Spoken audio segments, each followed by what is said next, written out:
It's time to present Scott DuPont to bring you another episode of Finance Your Movie with tips and strategies to help you get your money to tell your story. It's time! Okay, we're back with another exciting episode of Finance Your Movie. This one is going to be a little unusual, so hang on to your seat. I think you'll get a lot of inspiration about this next guest. I'm really thrilled we finally got Jeff Annison with us today. He's the president and co-founder of the first fan-owned production company, Legion M. Welcome, Jeff. Thank you. Thank you for having me on your show. And the headline here, and I hope this episode will really, this is a very unusual type of show for us, but I hope this headline will, if not excite people, certainly inspire a lot of people. $17 million raised from 40,000 plus investors. Wow. Thank you. Yeah, it's been a lot of work. It's a lot of fun, but that is the foundation of what Legion M is. The whole idea behind it is that if you've got an entertainment company that is literally owned by a legion of fans, that it helps you succeed in the business of entertainment because you've got a legion of people that are ready to come out opening night to see your movie and talk about it online and buy merch and all that sort of stuff. It's you know, so often in this business, the difference between success and failure is finding an audience. And I think that, you know, the whole idea with Legion M is to build an audience into everything we do. You know, you said something very interesting. I got a chance to work with Burt Reynolds a few times, and he always knew his audience and he served his audience. And that's why he was the #1 movie star in the world for 5 consecutive years. No one else has done that, not even Tom Cruise. That's wild. Yeah, I didn't know that about Burt Reynolds, but it's absolutely true. Like if you think about it, right? The entertainment industry is a multi-trillion-dollar global industry that is powered by us, the audience, and individually, any one of us is just a consumer, you know, but when we unite, we have the power to shape the industry because we are the industry. And so I think, again, that's fundamentally what Legion M is about, is finding ways to unite fans to shape the future of film and television. So anyone who doesn't know Jeff's background, you co-founded Moby TV. You later were the co-founder and CEO of Underground Labs. So it looks like you're a serial entrepreneur. How did you actually come up with this idea of Legion M? Were you like sitting around the kitchen table one night?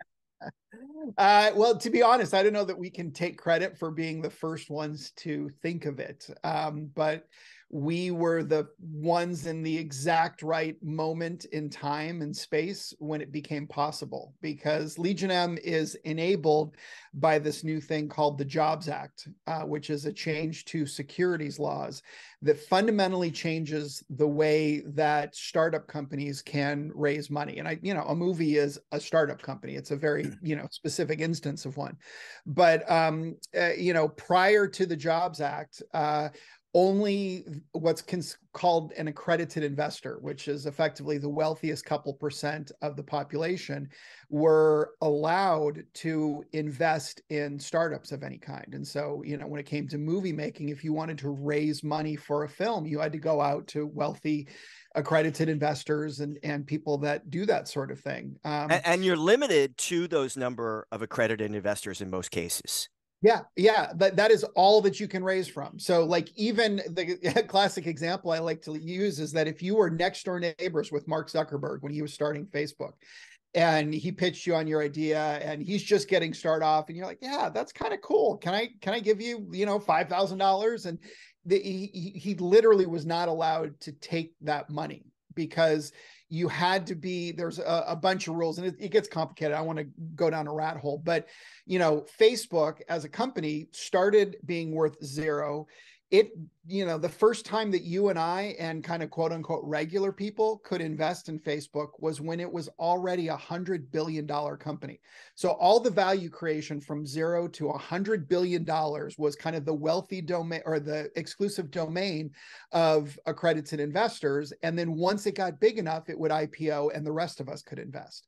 And it was because, it was set up this way originally. They were consumer protection laws designed to protect normal town folk. This literally from back in the 30s was when these laws were written. And it was to protect people from carpetbaggers coming in and selling them, shares of the Golden Gate Bridge.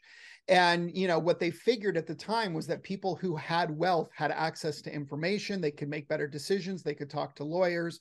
And, that was in the 1930s, and it was probably really needed. But today, we have access to more information on our cell phone than the richest person in the world did back in the 30s. And, so the SEC finally kind of democratized it, and they put these laws into effect in 2016. And literally at 9 a.m. in the morning on May 16th of 2016, that's when we launched our company, and we were the first ones to take advantage of it. So I think this idea of a fan-owned company has existed for a while. It was just the regulatory mechanism that allowed it didn't exist.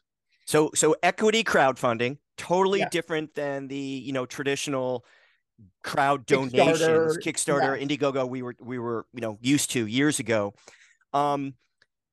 Minimum buy-in is like $100. So every mom and pop out there with $100 can participate for the first time. What was your first film project, and how did that go? Yeah, it's a great question. So for us, we don't raise money. Well, generally speaking, we just did on a William Shatner raise money for a specific film. But generally speaking, we raise money for Legion M. We tell people it's like investing in Walt Disney Studios, not investing in Snow White the movie. Right? So like a mutual fund of films or projects, well, entertainment it's the projects. company. It's literally you are buying shares in Legion M, the company, and so you effectively have a stake in every project that we do and everything that we do. And our hope is, your hope as an investor, is that we go on and become the next Walt Disney, and you were a super early investor in that. I have no doubt. I have no doubt. It's just a matter of time. Thank you very much. I appreciate that. We're also very careful to tell people that, every startup starts off wanting to be Disney or Facebook. Yeah. The fact is, most startups fail. Like, that's just a fact. And that was true for Walt Disney and Mark Zuckerberg. It's true for us. So it's a very risky sort of investing. This sort of investing is super risky. Investing in movies, again, is super risky. And it's all, I think the way that we treat it is people understand risk, and any investment is a matter of risk versus reward. And, for us, our minimum investment is $40. It used, and so if you take a swing for $40 and, then we'd love to have you on the team. And the bigger we get, the more powerful we become. But you should never invest more than you could afford to lose. And that goes for Legion M or any startup or any movie or speculative investment.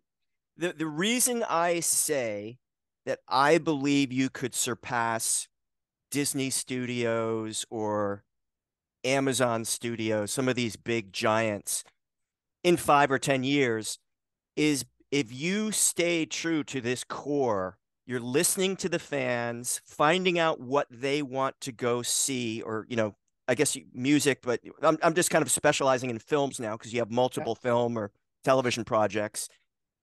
That seems to be kind of the Burt Reynolds model. Hey, I want to make products that the audience wants to see.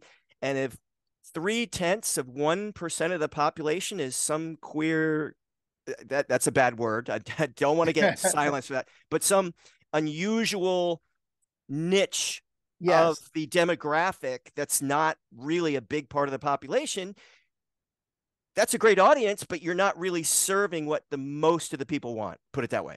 Yeah. And you guys are.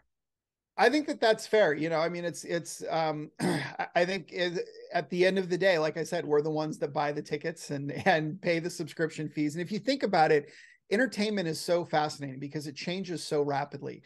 The technology is changing. My first company, Moby TV, we were the first ones to put live TV on cell phones. So that company existed and thrived and went from literally nothing. We started with 3 people and went on to become an Emmy-winning, company and a worldwide leader in streaming television because of a technological disruption. So, you got technological disruptions that are happening, and they're just happening faster. Right. 10 years from now, we're probably going to be beaming movies into our brains via some chip. And we haven't even contemplated what the distribution mechanisms will be, even what the mediums may be, too far out into the future. And at the same time, so you've got the technological disruptions and changes that are happening. You've got consumer trends, which are always changing. I mean, obviously the pandemic, the rise of streaming, people leaving theaters and now people coming back to theaters. People watching, my kids are more likely to watch a movie on their cell phone than they are in a movie theater. And this is all just within the past 10 or 20 years, and that is continuing to accelerate. But fundamentally, this business has always been and will always come down to a relationship between a creator and a consumer. And that is what, we believe that if you can bridge that gap, if you can ally with the consumers, if you can unite them and represent them, and then be a friendly, to work with the creators, that's the most powerful position that you could have in the entertainment industry, because Netflix is here today. But again, when they start beaming movies into our brain, we don't know if Netflix will even be around, or if it's going to be the new Netflix that disrupted Netflix the same way that Netflix disrupted the studios. Yeah. There's all these big cycles every 10 or 20 years, no doubt. I mean, remember MySpace? Mm-hmm. So I got a question for you. There's a lot of people in our audience, a lot of independent filmmakers, a lot of investors too. So you got the $40 minimum. Anything you feel comfortable with risking, it's a pretty cool concept on the investment side. But in terms of a excuse me, a creator, I guess you're closed for submissions now, but do you have any kind of waiting list, or is there any way that somebody has a great movie or series concept and they can prove that there's an audience or a following? How can they get in contact with you, or how can they potentially in the future submit their ideas to you? Yeah, it's a really great question. It's one that obviously we get a lot, because I think there's a lot of independent filmmakers in our community, and a lot of creators and a lot of people in the industry, frankly, just people who are in Hollywood and love this idea of a fan-owned entertainment company. And so we always tell everybody, I mean, you shouldn't join Legion M because you expect to get your project made. I mean, our goal is to have 1 million shareholders. We can't make everybody's movies. I mean, that's not what Legion M is. It's not like a hit record, which is focused on creators and activating them. We are focused on fans and ownership, and this ability for people to have a say in what's going on. And I'll say that generally speaking, what Legion M is looking to do is to level up to bigger projects, and work with bigger stars and on bigger things, and someday we want to be making our version of Marvel movies, right? Right now we're making very small independent films, but that's kind of what the goal is. So anyway, all that being said, I think there is a lot of opportunities for creators in our community, and a lot of it comes from networking with other creators and cross-pollination. If you just join Legion M, you become a member. You can join for free. Like if you want to invest and you want to own equity in the company and kind of take a swing for the fences with us, we'd love to have you. But you can also join completely free. You can become a member. It puts you on the list. It gets you access to our members only Facebook group, where you see a lot of people talking. We have a Facebook group called Legion of Creatives, which is completely managed by the community, but it's for people to share ideas and that sort of thing. We partner with ISA, the International Screenwriting Association. We've done this multiple times. They do a screenwriting contest. And so I don't know for sure if that works for series or if it's just for films, but if you're a screenwriter and you've got a screenplay, you can submit to that. And part of that is it gets escalated, and we look at some of the top projects that come out of that. But I think that, the best thing that I could say is to follow Legion M. I mean, we love nothing more than to use, when we need to hire people or when we need a movie, like we'd love nothing more than to make movies from people in our community. And I think the biggest challenge that we have is trying to figure out, okay, how can you read all the scripts that people want to submit, right? And protect them from a rights perspective and protect us from an IP perspective, and, and do all that at scale. And so, yeah, that's a huge challenge. Well, I mean, ideally, what we'd like to do is create, if we've got a large group of creators that want to submit stuff, we've got a lot of people in our Legion that would probably love to read scripts, right? That don't write scripts, but they'd love to read them and evaluate them and provide feedback. And so at some point, we'd love to get to the point where we can match those two things together. But as you can imagine, like there's a lot of work involved, and we're a small company, and there's a very limited number of things that we can do at any one time. So that's kind of a vision for something that we'd like to do in the future. So I'd say sign up, become a part of the Legion, cross-pollinate, make the most of it as you can, just as part of the community. And then who knows, maybe a couple of years down the line, we'll have something up, because we'd love to make your movie. Awesome. And what's the best way if people listening from our Millionaire Flicks audience are thinking about investing, or the creative types thinking about just being part of your community? What's the best site that they should go to? I'd say just go to legionm.com and you can join for free. There's buttons there that'll take you. If you're interested in investing, you can go read all of the investment pitch. You can join for free. On social, we're Legion M Official, just everywhere. So if you follow on a social network, feel free to join the community that way. Awesome. We haven't heard a lot from Chris Black today, but I wanted to thank Chris Black. And Chris, if you're there, if your microphone is on, you were really, really excited when we first started. I'm going to open up your mic here. Chris, if you can, let me see. If you can hear us and you can speak, I'd like to know why you were so excited about Legion M. What excites you? These guys are extremely innovative and have big imaginations, and they're making it all work and really revolutionizing the entertainment industry. And it's really exciting to watch them grow and grow. And there's no ceiling for them. The sky's the limit.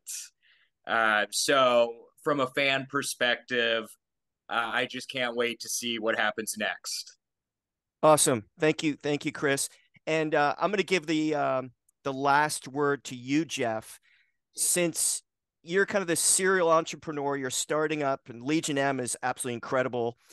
Most of the people listening to this podcast right now are startup entrepreneurs doing their first, second, or third film. What parting words of advice would you have to someone that's getting ready to start up their own project, go out and raise the money? Any words of wisdom? Oh, wow. Words of wisdom. That's a tough one. I've been doing startups now for 20 years. And I think that, like I said, a movie is just like a startup, and it's, doing something entrepreneurial like that yourself is absolutely the hardest thing that I've ever done. Like in every capacity, it's hard to do. It's long hours. It can be very hard emotionally and psychologically and all that sort of stuff. But it's also one of the most rewarding thing. I mean, absolutely the most rewarding thing that you can do professionally. And so I think the best advice that I would give people is to just figure out how to move forward. The essence of a startup is not identifying. A lot of people think that like a startup or a movie is like identifying like the big picture, right? And like, okay, so, for Legion M, if we had 1 million investors, what would that look like? What could we do, with the money that we had raised and all that sort of stuff? But the challenge of a startup is figuring out how you get from 0 to 1 million investors, right? It's the path, it's the journey is the thing. And, what I've learned professionally with the startups I've been involved with is that so frequently the end goal ends up changing, right? You end up pivoting, you learn stuff along the way. And I think the essence of being an entrepreneur and being a successful entrepreneur is figuring out how you can get to the next step as quickly and as efficiently as possible, right? Spending the less money. So like if you're a filmmaker, maybe the next step is, you've got to get a script written, or you've got to prove that there's something there. If you can't sell the script, maybe try making a comic book or a podcast or something like that. This idea that if you can create a comic book that, then you've got what's called in Silicon Valley a proof of concept, right? It's a minimum viable product. It costs a lot less to produce a comic book than it does to produce a movie. But both of those are things that you can put in front of people and get their feedback on and find out if they like it or they don't like it, because as an entrepreneur, the vision always makes sense to you. And the most valuable thing that you can get is feedback. And it's also the hardest thing to get, because you tell your friends and everybody, it's so easy to say, oh my God, that's a great idea, good luck with it. Even if I'm thinking, oh, I don't get it, and it's the only way that you can, I think, get that honest to goodness feedback, the really meaningful feedback, is you got to put it in front of people and they've got to make a decision like, I'm going to pay to buy this. And that's a real signal that you've got. And so I think anything that you can do to move forward, and specifically to try and get your ideas out of your head and in front of people, where, some of them are going to win, some of them are going to lose, but it's that friction that polishes the stone. And I think that that's the most important thing that you can find. Yeah. And there are lots and lots of people out there who do want to invest with creative types, that do want to invest in independent films. And you've got 40,000 plus people that proved your concept. So congratulations. Well, thank you. Chris Black, thank you very much for setting up this whole meeting. Jeff Annison, thank you so much for your time. And remember, go to legionm.com. Thank you very much. Thanks for listening. And remember, it's time! There's never been a better time to make your own indie film. And if you have a dream project you're excited about and 100% committed to getting it funded, go to financeyourmovie.com and click on the green telephone button. You'll see our calendar, and if you find an open spot, grab it.